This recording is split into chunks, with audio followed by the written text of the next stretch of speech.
Hello friends, welcome back to my channel. दोस्तों, आज बात करेंगे न्यूमेटिक सिलेंडर्स के पार्ट के बारे में। दोस्तों, जो भी हमारे इंडस्ट्री में न्यूमेटिक सिलेंडर काम करते हैं, उनमें कभी ना कभी कोई प्रॉब्लम आती है। लीकेज रिलेटेड जो प्रॉब्लम उसमें सबसे ज़्यादा रहती है, या फिर कहीं पर फंसने लगता है, बार बार रुक रुक के चलने लगता है। तो इस तरीके की प्रॉब्लम्स को ठीक करने के लिए हमें न्यूमेटिक सिलेंडर्स के पार्ट के बारे में पूरा पता होना चाहिए। और अंदर की सील्स कौन सी हैं, क्या है उसके अंदर, ये पता होना चाहिए। तो दोस्तों, डिस्कस करते हैं। मैंने एक सिलेंडर खोल दिया है, उसकी हाउसिंग मैंने खोल दी है। तो ये हमारा यहाँ पर से वाइपर सील निकल गई है, तो इसमें ये प्रॉब्लम है।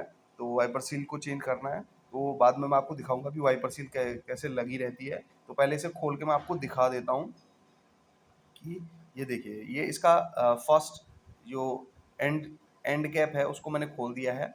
एंड कैप, ये जो आगे से एक सपोर्टिंग के लिए ब्लॉक सा लगा हुआ है, इसे एंड कैप बोलते हैं। और ये हो गया डेड एंड कैप, पीछे की तरफ जो लगा हुआ है ये डेड एंड कैप है। और आप देखेंगे इसमें ये ओरिंग लगी हुई है। ये दोनों तरफ सेम रहती है। ये ओरिंग एंड कैप ओरिंग कहलाती है। और इसके अंदर हमारा पिस्टन रहता है पूरी हाउसिंग के अंदर। ये सिलेंडर के अंदर हमारा ये जो ओरिंग है ये दोनों तरफ सेम रहेगी। अब एंड कैप को हम बाहर कर देते हैं और अब खोलते हैं पिस्टन को और सारे पार्ट्स को देखते हैं। दोस्तों, अलग अलग सिलेंडर्स में अलग अलग चीज़ें रहती हैं और 80 to 90% चीज़ें कॉमन रहती हैं सारे सिलेंडर्स में।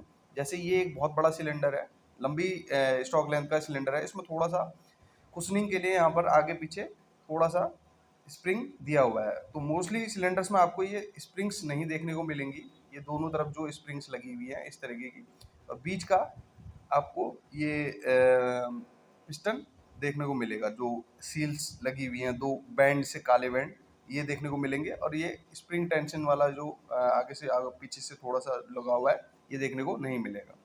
तो अभी यहाँ पर हम बात करें, ये जो दो ब्लैक बैंड से दिख रही है ये हमारी सील है, जिन्हें हम यू कप सील्स बोलते हैं। और बीच में हमारा हो गया बैंड हो गया। तो इसे इसे हम पिस्टन वियर बैंड बोलते हैं। जो यहाँ पर बीच में दोनों सीलों के बीच में ये है, पिस्टन वियर बैंड हम इसे बोलते हैं।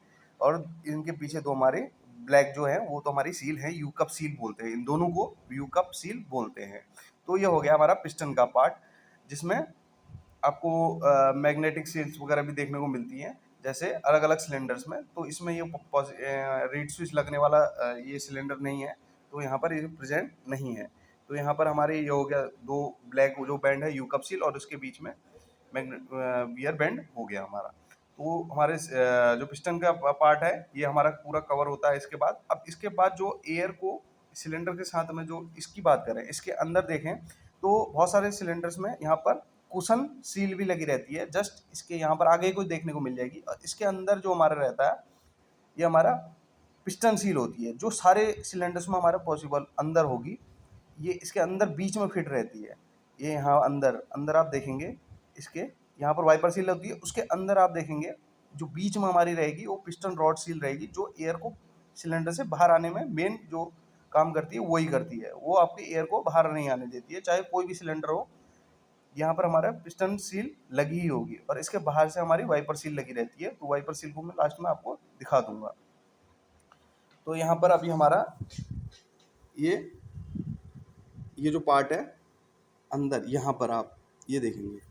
तो अब पीछे की बात करें, अगर पिस्टन हमारी आगे जा रही है पीछे जा रही है, तो आगे की तरफ से तो डेड एंड साइड है ही, एंड कैप साइड है। और पीछे की तरफ हमारा डेड एंड कैप साइड है।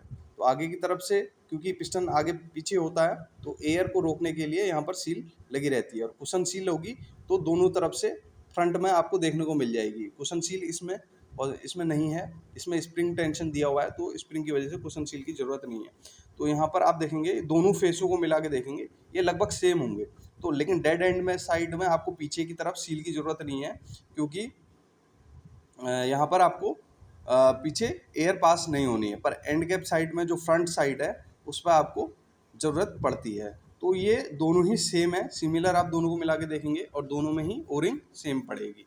और इसके पीछे और आप देख लेंगे कि कौन सी साइड कौन सा लगा हुआ था, जिससे आपको फिटमेंट में ये आसानी रहे कि कौन सा आप नंबरिंग कर सकते हैं, आप निशान लगा सकते हैं कि आगे की साइड कौन सा है और पीछे की साइड कौन सा है। तो दोस्तों, मैंने आपको बताया था कि वाइपर सील मैं आपको बताऊंगा। तो ये जो सिलेंडर है, इसके आगे वाइपर सील इस तरीके से यहाँ पर ये निकली हुई दिखा रखी है, इस तरीके से निकल रखी थी। तो यहाँ पर वाइपर सील यहाँ पर फिट होती है। तो सबसे पहले जो पिस्टन के साथ में जो आपको बाहर से दिख जाएगी वो वाइपर सील होती है। ये हमारे जो पार्टिकल होते हैं पिस्टन में, कोई जम गया या फिर कहीं पर इंडस्ट्रियल जगह, ऐसी जगह पर हमारे सिलेंडर चलते हैं जहाँ पर डस्ट पार्टिकल वगैरह चिपकता है, तो ये पिस्टन के साथ में जो डस्ट पार्टिकल है उनको सिलेंडर के अंदर जाने से बचाता है, और जिससे हमारी जो अंदर की जो सील्स हैं वो प्रोटेक्टेड रहें। और चाहे वो पिस्टन सील हो, यूकअप सील हो, या फिर सील रॉड्स, जितनी भी ओरिंग हो, वो सब, ये जो वाइपर सील है अगर हमारी सही है तो वो अंदर भी हमारा ऑलमोस्ट सही रहता है। तो वाइपर सील को देखते रहिए, अगर वो डैमेज हो रही है तो अंदर की सील भी हमारी डैमेज बहुत जल्दी हो जाएंगी। तो दोस्तों, धन्यवाद मेरा वीडियो देखने के लिए। Please like this video and subscribe my channel. धन्यवाद दोस्तों।